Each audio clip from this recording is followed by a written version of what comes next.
በዳር 1917 ሩሲያን ለ3 ክፍለ ዘመናት እየተፈራረቁ የመሯት የሮማኖቭ ንጉሳዊ ስርወ መንግስት ቤተሰቦች የገዢነት ዘመን አበቃ። ቭላድሚር ሌኒን የሚመራው አክራሪው ሶሻሊስት ፓርቲ ቦልሼቪክ በትረ ስልጣኑን ተረከበ። ስልጣን ከቀኝ ወደ ግራ ዞረች። የገዢነት ስልጣኑን የተረከቡት ቦልሼቪኮችም በዓለም የመጀመሪያው ነውን የኮሚኒስት መንግስት በሩሲያ አቋቋሙ። አብዮተኛው የቦልሼቪክ መንግስት ብዙም ሳይቆይ ታዲያ ሩሲያውያን እንደ ፈረንሳይ አብዮት ሁሉ ወደ እርስ በርስ ጦርነት ገቡ። ቀይና ነጭ ጦር ተብለው የሚጠሩ አንጃዎች ጎራ ለይተው ደም አፋሳሽ ፍልሚያንም አደረጉ። ቀዩ ጦር የቭላድሚር ሌኒንን ቦልሼቪክ መንግስት የሚወክል ሲሆን፣ ነጩ ጦር ደግሞ የንጉሳዊ ስርዓቱ ጠበቃ ሆኖ ቀረበ። በመጨረሻም ሌኒን አሸንፎ ወጣ። በ1923 ዓ.ም የሌኒኑ ቀይ ጦር ድል ማግኘቱን ተከትሎ ሶቪየት ህብረት የተባለ አዲስ የአስተዳደር መርህ ተመሰረተ። 70% ለሚከፍሉ 30% እውነተኛ ቅናሽ በኮሪደር ልማቱ አሸበረቀችው በውቢቷ ፒያሳና አራዳ ፓርክ ፊት ለፊት ከወዳጅነት ፓርክ አጠገብ ቅንጡ አፓርትመንቶችን ከሜሪትስ ፕሮፐርቲ ከባለ 1 እስከ ባለ 3 መኝታ ቤቶችን በካሬ ከ90 ሺህ ብር ጀምሮ ከ49 ካሬ እስከ 130 ካሬ ድረስ በመረጡት የካሬ አማራጭ ከ441 ሺህ ብር ጀምሮ በ10% ቅድመ ክፍያ ብቻ አቅርበንሎታል። እንዲሁም የጋራ መገልገያዎችን በውስጡ ያካተተ። ምን ይጠብቃሉ? አሁኑኑ ከታች ባለው ስልክ ቁጥር ይደውሉ። ሶቪየት ህብረት በሩሲያ የበላይነት የሚመራውና 15 ራስ ገዝ አስተዳደሮችን አቅፎ ከዓለማችን እጅግ አያላንና ተደማጭነት ካላቸው መንግስታት አንዱ ሆኖ መውጣትም ቻለ። ዩክሬን፣ ጆርጂያ፣ ቤላሩስ፣ ኡዝቤኪስታን፣ አርሜኒያ፣ አዘርባይጃን፣ ካዛኪስታን፣ ኪርጊዝስታን፣ ሞልዶቫ፣ ቱርክሜኒስታን፣ ታጂኪስታን፣ ላቲቪያ፣ ሊቱዌኒያና አውስቲኒያንም ያቀፈው ነው ተገኘ። ሶቪየት ህብረት ከ290 ሚሊዮን በላይ ህዝብ የነበረውና ከ100 በላይ ብሔር ብሔረሰቦችንም ያቀፈ ነበረ። ሁኔታው ህብረቱን በዓለም እንደ ኃያል መንግስት ያስቆጠረና በቀዝቃዛው ጦርነት ከአሜሪካ ጋር ተቀናቃኝነታቸው ጎልቶ የታየበትም ጊዜ ነበር። በወቅቱ ሶቪየት ህብረት በ10 ሺዎች የሚቆጠሩ የኒኩለር ጦር መሳሪያዎች ባለቤትና በምስራቅ አውሮፓም እንደ ዋርሶም ያሉ ተጽዕኖ ፈጣሪ ጥምረት ጭምርን የመሰረተች ነበረ። ጊዜዎች ሄዱ። 1948 ሶቪየት ህብረት በሁለተኛው የዓለም ጦርነት ወቅት ከናዚ ጀርመን ቁጥጥር ነጻ በወጡ የምስራቅ አውሮፓ ሀገራት የኮሚኒስት ስርዓት ማህበር ደጋፊ መንግስትንም ዘረጋ። ሆኖም አሜሪካና እንግሊዝ የኮሚኒዝም ወደ ምዕራብ አውሮፓና ወደ ሌላው የዓለም ክፍል መስፋፋት አላስደሰታቸውም ነበርና ምን እናርጋሉ? ነገሮች በዚህ ሁኔታ እያየሉ በ1949 አሜሪካ፣ ካናዳና የአውሮፓ አጋሮቻቸው የሰሜን አትላንቲክ ጦር ቃል ኪዳን ድርጅት የተባለውን የአሁኑ ኔቶን መሰረቱ። የምዕራቡ ዓለም ሀገሮች የመሰረቱት ጥምረት በሶቪየት ህብረትና በተባባሪዎቻቸው በጎ ምልከታን ይሰጠው ዘንድ ግን አልወደደም። በአንጻሩ ለኔቶ ምላሽ ይሆን ዘንድ በ1955 ዓ.ም ሶቪየት ህብረት የዋርሶ ስምምነት የተባለውን ጥምረት አጠናከረች። የቀዝቃዛው ጦርነት የሽኩቻ ማዕበልም አንዱን ወደ ሌላው እየገፋው ዓመታት ነጎዱ።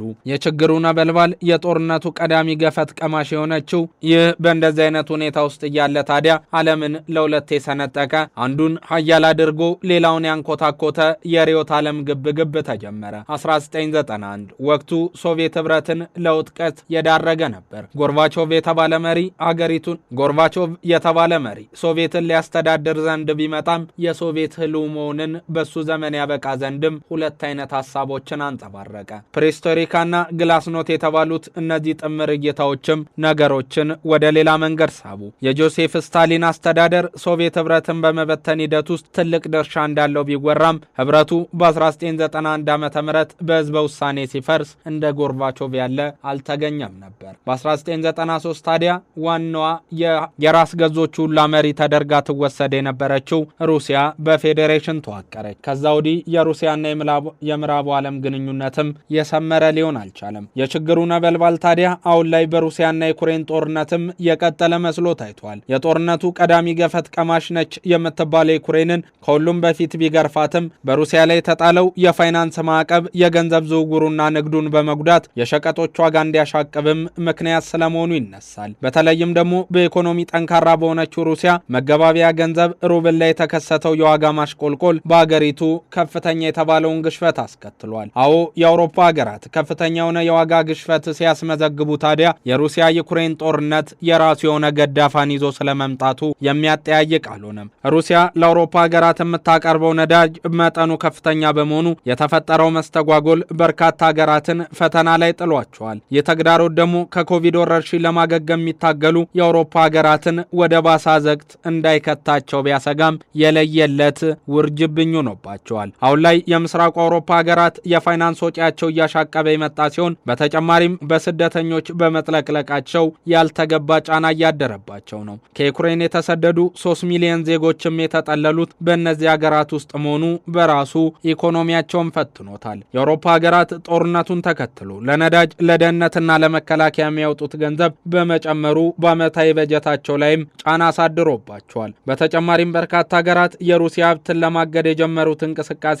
በማገገም ላይ የሚገኘው የዓለም ገበያን የሚጎዳ ሲሆን ባለሀብቶችም ሀብታቸውን ከማፍሰስ እንዲቆጠቡ አስጎድዷቸዋል። ጦርነቱ ግን ዛሬም ድረስ በሁለቱ ሀያላን መካከል የሚደረጉ ነው እንደቀጠለ ነው። በዚህ መሃል ዩክሬን የተባለች እጅጉንም የአሜሪካንን አጀንዳ ተቀብላ ትሰራለች የምትባል ሀገር ታዲያ የፑቲንን በትር መቋቋም ተስኗታል። አሁን በተጨማሪም በርካታ ሀገራት የሩሲያን ሀብት ለማገድ የጀመሩት እንቅስቃሴ መልሶ ዳፋው ለነሱም ሲደርስ እየታየ ነው። በተመሳሳይ በርካታ የአውሮፓ ባንኮች ከሩሲያ ጋር ጥብቅ ግንኙነት ያላቸው ነውና ውጥረቱ በቀጣይ ግንኙነታቸው ላይም መጥፎ ጥላን ያሳረፈ ሆኗል። በእነዚህ አካባቢዎች ከፍተኛ የምግብና የነዳጅ ዋጋ ጭማሪ መከሰቱ ህዝባቸውን ፈተና ላይ እንደሚጥለው የማያጠያይቅ ሲሆን ጠበቅ ያለው ዓለም አቀፍ የፋይናንስ ዝውውር ተጨማሪ ፈተና እየሆነባቸውም ነው። ታዲያ የሁለቱ ሀገራት ጦርነት ለአውሮፓ ምን አይነት ገደቢስነትን እያመጣ ነው? ግብጽ፣ ሞሮኮና ቱኒዚያ